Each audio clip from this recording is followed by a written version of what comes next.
Good morning, good morning. Bienvenidas a todos. I'm Congresswoman Teresa Fernández, and I have the great joy and honor of being chair of the Democratic Women's Caucus, 96 strong, a historic number this year. Yay! And you know what? We're here to say women cannot afford Trump.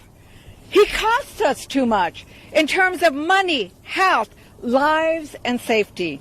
We cannot afford to have 40% of the newborn infants at risk of health complications because their pregnant mommies lost Medicaid coverage. We cannot afford the increased cost of groceries, gas, and housing when Trump decides to declare war on our allies, Canada and Mexico. We cannot afford him stealing our reproductive health care rights and taking away our decision to make a family when we choose and how we choose. We cannot afford the discrimination. We cannot afford the discrimination he is unleashing against women everywhere, from firing admirals at the Coast Guard to cutting women's health research and slashing programs to combat violence against women. These are not woke programs.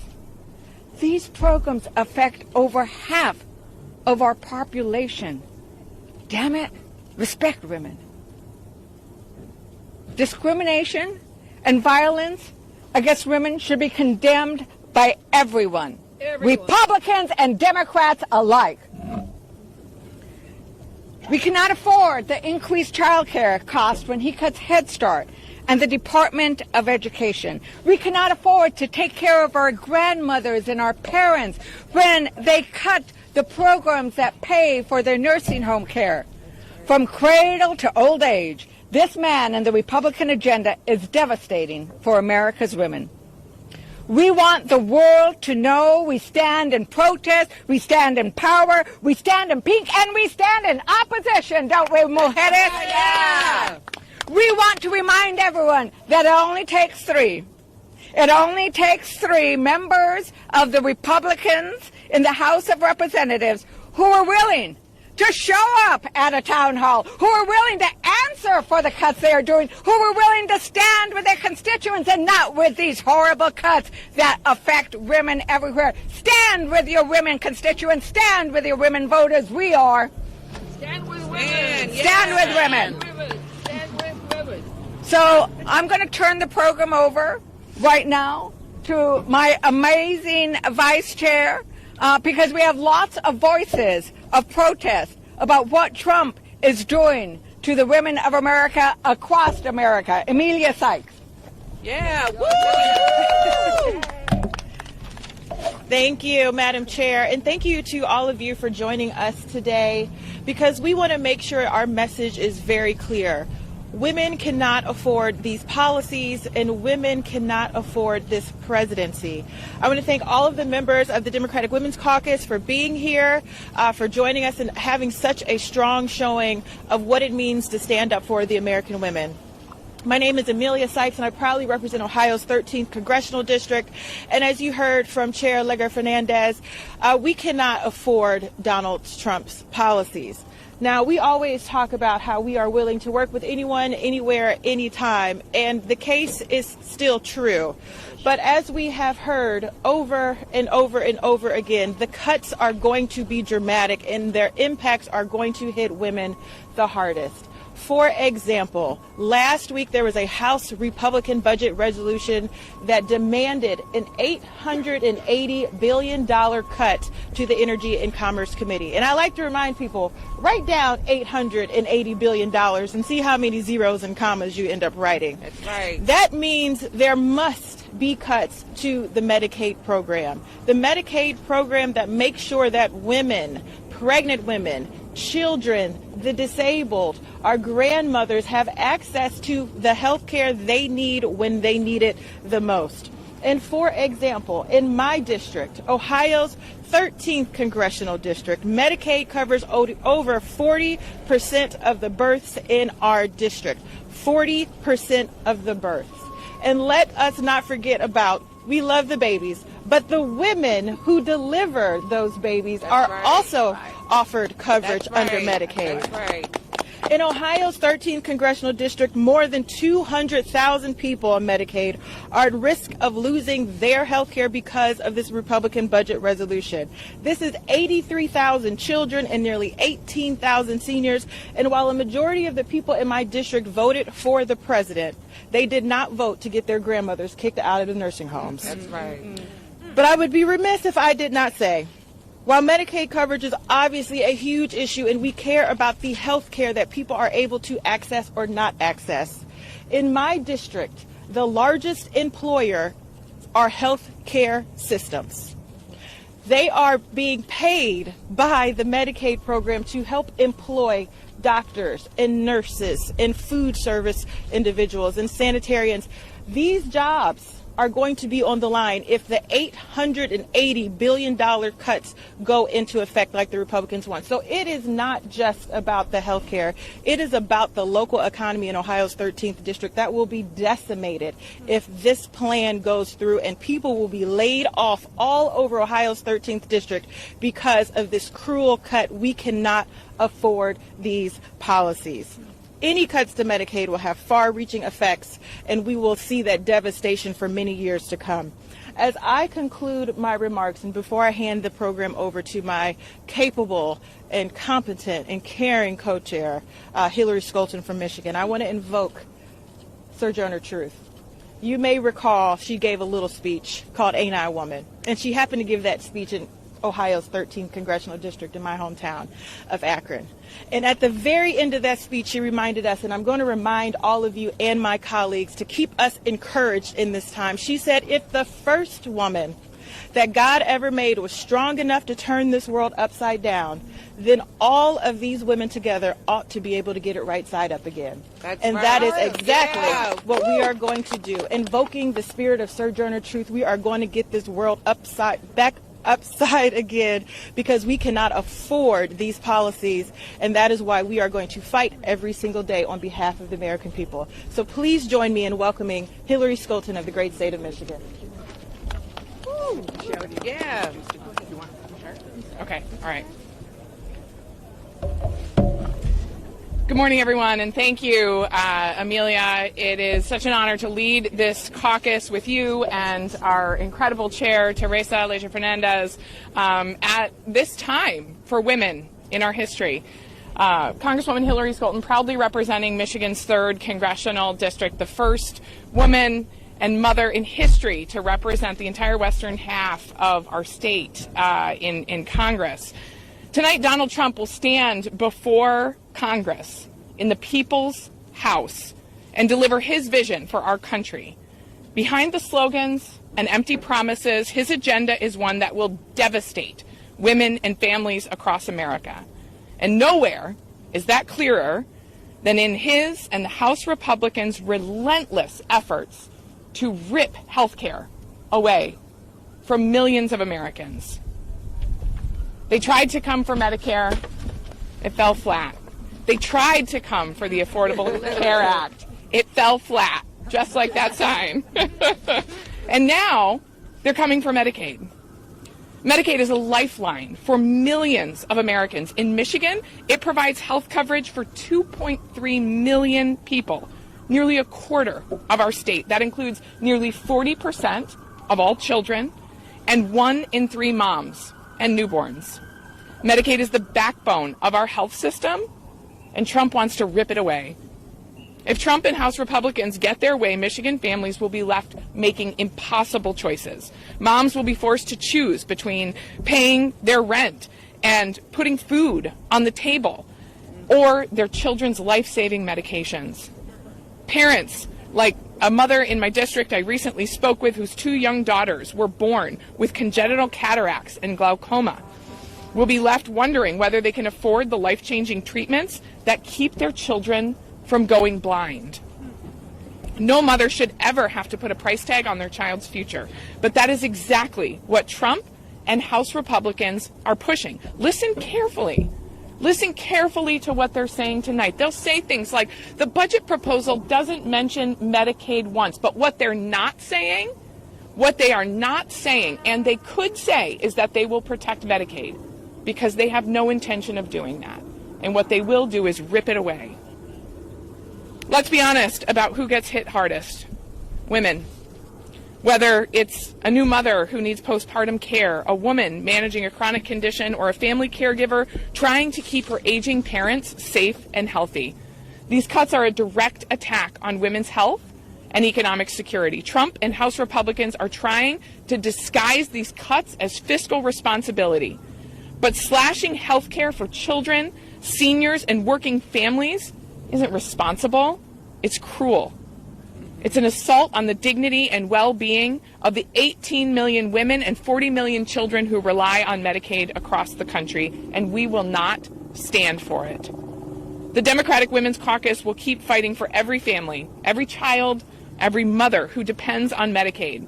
We will fight against these reckless, heartless cuts, and we will never stop fighting to ensure that health care is a right, not a privilege, for every American. We have no greater champion in this fight than the fearless leader of our caucus, our Democratic whip, Katherine Clark. Woo! Woo! Thank you, Hillary. I am so thrilled to be here with the Democratic Women's Caucus. We are a powerful voice for women across this country and for families at home. So we are 6 weeks in to the Republican trifecta. They control the House, the Senate, the White House. They have the power to deliver for whoever they want to. And who have they chosen to fight for? The billionaire class, the ultra-rich donors who funded their campaigns. Billionaires who have virtually unlimited resources, but still want more. And where is this money coming from for tax cuts for the ultra wealthy? They're taking it from families, from women, from moms, from grandparents, from sick children. Elon Musk makes more in one day than NIH spends all year on childhood cancer research. More in one day. But that hasn't stopped him from stripping out and defunding that research, or cutting children's health care, or slashing their school budgets, or taking away school lunches, or going after Social Security and Medicare.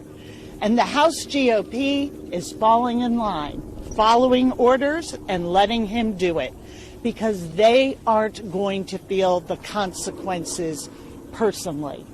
We all are about cutting waste and making our government work more efficiently for people. We just disagree that the waste here are kids who had been diagnosed with cancer. That's right. There are few nightmares that I can imagine more terrible than learning your child has a serious diagnosis. What a heartless act of cruelty to tell a mom that her government is now defining the research her child needs to survive as waste and inefficiency. That's what Republicans have chosen to do. It is America's most vulnerable, our kids, who are going to pay the price. And I am joined by a constituent who knows this far too well. Sarah Robowski, we are so grateful for you coming today, sharing your journey, telling us about your son Declan and the fight you're in. Thank you for being here. Please welcome Sarah. Thank you so much for having me. I really appreciate it. Good morning. My name is Sarah Robleski, and I am here today as the mom of the bravest 4-year-old you'll ever meet, my son Declan. He's right here. In August of 2023, after weeks of headaches, an MRI revealed a golf ball-sized tumor in the back of his brain. Declan was diagnosed with stage 4 brain cancer. In an instant, our world became numb. Declan received 6 intense rounds of high-dose chemotherapy and 3 stem cell transplants over a period of months. The treatment was excruciating. It was toxic. It left him with significant impairments, from hearing loss to brain damage, but Declan never stopped fighting. And it worked for now. Declan's doctors, though, tell us his cancer is the kind that comes back. And it always comes back. 9 months post-treatment, Declan is part of a new clinical trial now, and his scans continue to be clear. Nothing short of remarkable. When your child is diagnosed with cancer, you know the road will be challenging, and our family was prepared for a lot. But I never imagined that I would be asked to come here to Washington to beg our government to do right by our kids. I am here on behalf of all the parents right now who are sitting in hospital rooms with their children. When it comes to finding less toxic treatments and life-saving cures for kids battling cancer, we don't have a single day to spare. This is not about politics, bureaucracy, or efficiencies. It's about families who are literally holding their breath, hoping tomorrow brings the breakthrough that will save their child's life. Cutting NIH funding will cost those families, cost my family, precious hope, and it will certainly cost children their lives. Even a slight pause or interruption on ongoing studies will have devastating consequences. NIH studies have helped keep Declan alive, and it could very well be an NIH study right now that saves his life in the future. Please, protect the funding. Help save our kids. Our Declan is a fighter, and now we need you all to fight alongside him. Thank you. Right, yeah. So you're hearing from the Democratic Women's Caucus, but you're going to be hearing from all members of the Democrat Caucus today about the lives and stories about the pain that Trump is inflicting on Americans. It is important that we bring that pain to Washington, D.C. so that it is clear what these cuts do. I want to bring up to the podium now our co-chair of policy, Sydney Kamlager-Dove. Thank you, Chairwoman Teresa Fernández. Thank you, Whip Clark, for being here. I stand in solidarity with all of my female sisters in the Democratic Women's Caucus. I am Sydney Kamlager-Dove. I represent California's 37th Congressional District. And I'm here to tell you that Donald Trump does three things consistently. He lies, he cheats, and he steals. He's lying about saying that shrinking the federal workforce will increase government efficiency. He is cheating the American people out of a government that we all deserve. And he is stealing billions of our taxpayer dollars by cutting Social Security, by cutting Medicaid, by firing workers left and right. He is stealing billions of our dollars and giving them to his billionaire boys club. Anyone who says that missing Social Security payments is okay, anyone who tells you that kicking children off of food assistance is okay, anyone who tells you that it is okay to cut or get rid of Medicaid, and I have to tell you that in my district, I have the fourth largest Medicaid enrollment numbers in the country. Anyone who tells you that cutting that program to the bone is okay, anyone who tells you that getting rid of FEMA is okay. I represent Los Angeles. We are suffering from urban fires.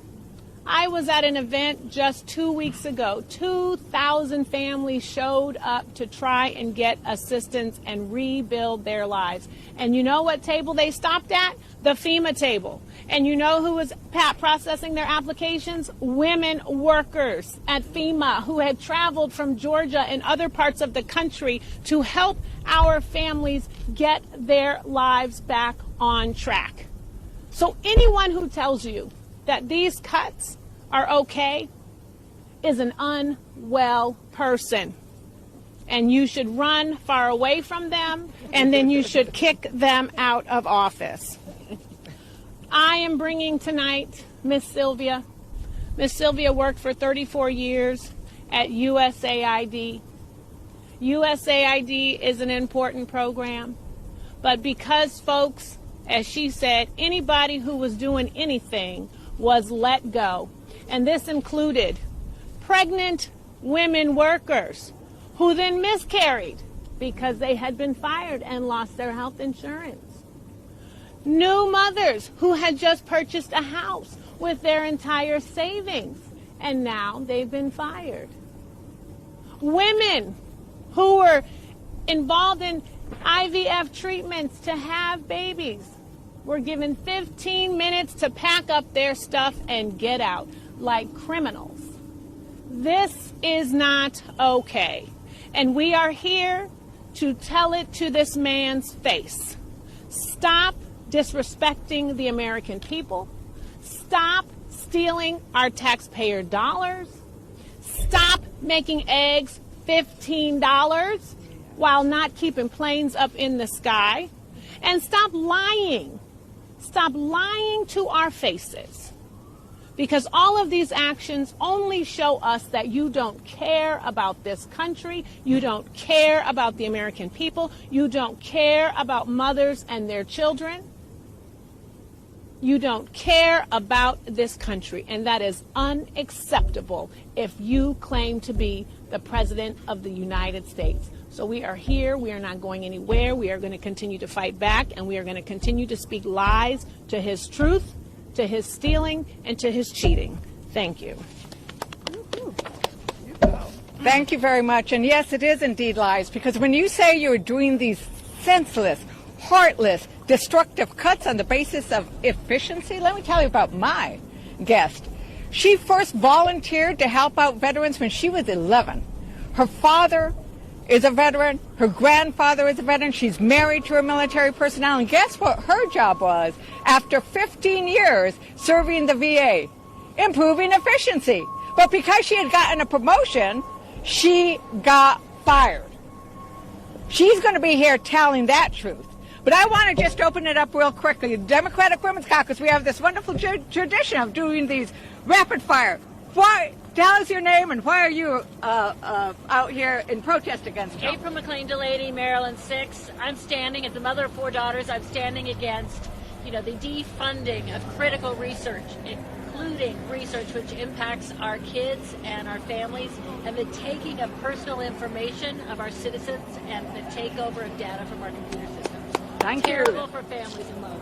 Got it. I'm LaMonica, McIver, representing New Jersey's 10th Congressional District, and in New Jersey, we cannot afford Trump, and we will not afford Trump. Yay.